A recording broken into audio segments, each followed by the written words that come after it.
మీరు ఎప్పుడైనా గమనించారో లేదో, ఒక్క శివలింగానికే ఒక ప్రత్యేకమైన గుర్తు ఒకటి ఉంటుంది.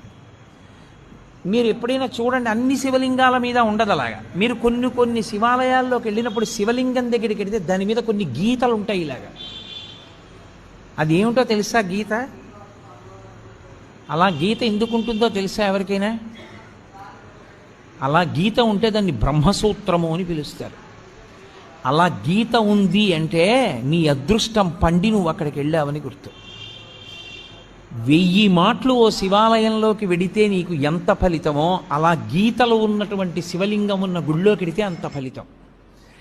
విశేషమైన ఆరాధనీయము అని గుర్తు. అలాంటి శివలింగం ఉన్న గుడిలోకి వెడితే తప్పకుండా మీరు మీ ద్రవ్యాన్నో, మీ బలాన్నో, మీ సంపత్తినో, మీ పాటనో, మీ పద్యాన్నో, మీ కష్టాన్నో అక్కడ వినియోగించాలి.